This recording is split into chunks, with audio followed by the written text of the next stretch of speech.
Hello everyone, and welcome to today's presentation. I'm excited to have you here as we explore Java object-oriented programming. On this first slide, I want to give you a quick overview of what we'll cover.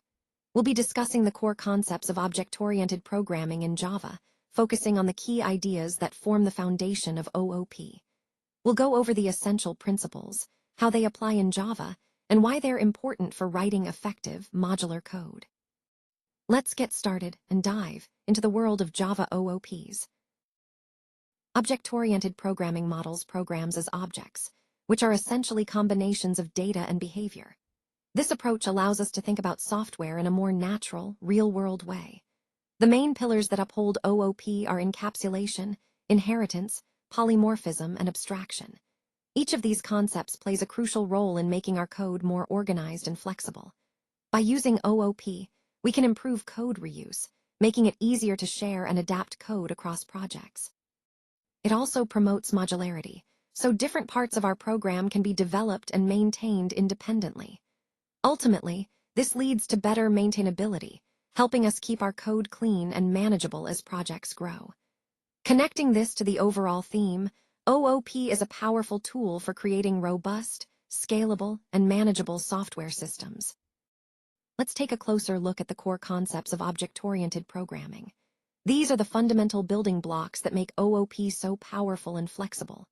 First, we have encapsulation, which is all about bundling data and methods together within objects, protecting the internal state from outside interference. Then, there's inheritance, allowing us to create new classes based on existing ones, promoting code reuse and a clear hierarchy. Next is polymorphism, which enables objects to be treated as instances of their parent class, but still behave differently, making our code more flexible and dynamic. Lastly, abstraction helps us focus on relevant details by hiding complex implementation details behind simple interfaces. Understanding these core concepts is essential because they not only define how we structure our code, but also help us write more maintainable, scalable, and efficient software. As we continue, you'll see how these principles come together to form the foundation of object-oriented design. Encapsulation is a fundamental concept in object-oriented programming, and it's all about packaging data and methods together inside a class. Think of it as putting everything that belongs to an object into a secure container.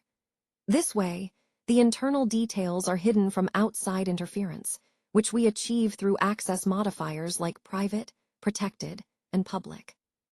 Using getters and setters is a key part of encapsulation. They allow us to control how data is accessed and modified. For example, instead of exposing a variable directly, we use a getter to read it and a setter to update it, adding a layer of validation if needed. This approach not only enhances security by protecting the internal state of an object, but also makes our code easier to maintain. When the internal implementation changes, as long as the interface remains the same, the rest of the code stays unaffected. Overall, encapsulation helps us create more reliable, secure, and manageable software by safeguarding internal data and providing controlled access. It's a vital principle that ties into the larger theme of designing robust and maintainable systems. Inheritance lets a class extend another, which is a powerful way to reuse code and add new behavior. It's like building on what's already there, making your code more efficient and easier to maintain. In Java, you can support different types of inheritance, including single inheritance, multi-level inheritance, and hierarchical inheritance. These options give you flexibility in designing your class structures.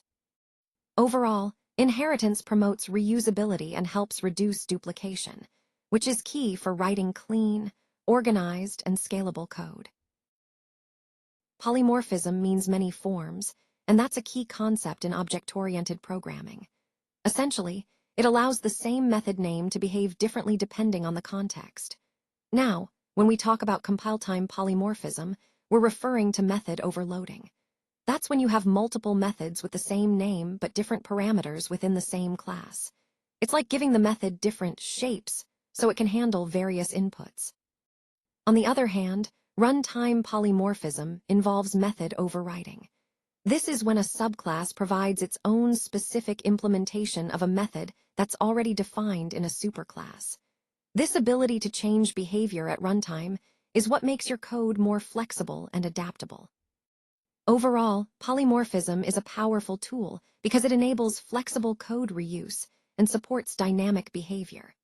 It's a cornerstone of writing clean, maintainable, and scalable object-oriented programs, fitting perfectly into our broader discussion of how to design better software systems. All right, let's take a closer look at supporting concepts. These are the foundational ideas that help us better understand the main points we've discussed so far. It's important to see how these concepts connect to the bigger picture. They serve as building blocks, reinforcing our overall message and ensuring that our approach is well-rounded. As we go through each of these, keep in mind how they support and enhance the core themes of our presentation. By understanding these supporting ideas, we can see the full scope of the topic and appreciate the depth of the subject matter. Abstraction hides implementation and shows essential features. So, what does that really mean? Well, it's about focusing on what's important and ignoring the unnecessary details. This is achieved through the use of abstract classes and interfaces. These tools help us reduce complexity by exposing only the necessary APIs that other parts of the system need to interact with. Essentially, abstraction allows us to create a clear separation between what a system does and how it does it. It's a key concept because it makes our code more manageable, flexible, and easier to understand. Throughout this presentation, remember that abstraction is all about simplifying the interface and hiding the complexity behind the scenes. Now let's talk about constructors. A constructor is a special kind of method that initializes an object. It has the same name as the class itself, and, importantly, it doesn't have a return type. This makes it distinct from other methods. When we create a new object, the constructor is what sets up that object for us. Next, there's the keyword this, which refers to the current object we're working with. It's useful when we want to access or modify the object's fields or methods, especially when there might be ambiguity with local variables. Then we have super, which is a way to access the parent class or the superclass.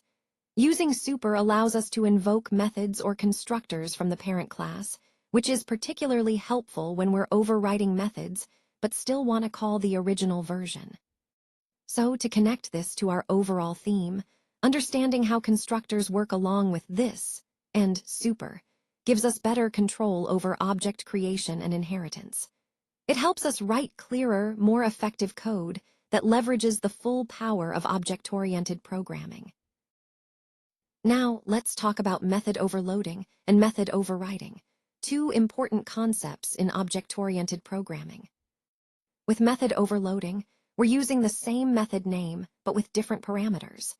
Think of it as having multiple versions of a method that do similar things but accept different input types or numbers of arguments.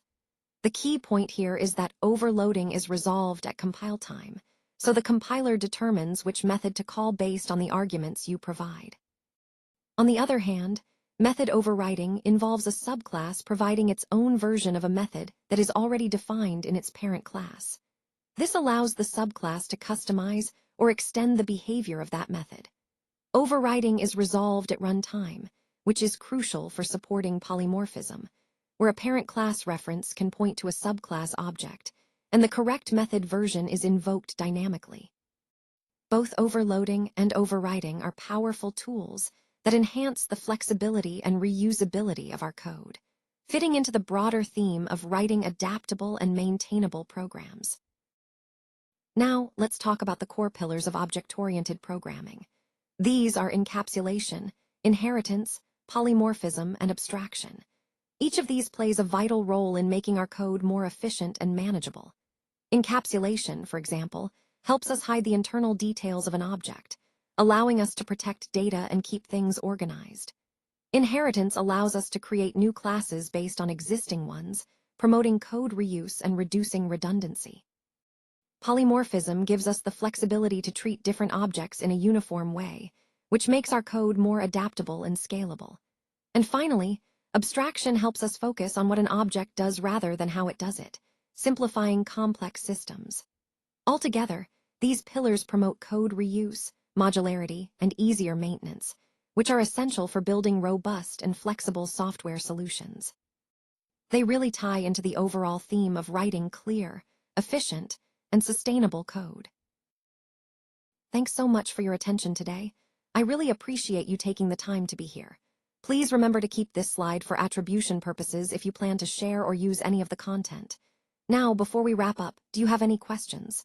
Feel free to ask anything that's on your mind. If you need to reach out later, you can contact me at your email at freepik.com. Also, if you'd like to stay connected or learn more, visit my website at yourwebsite.com. Thanks again for your participation, and I hope you found this session valuable.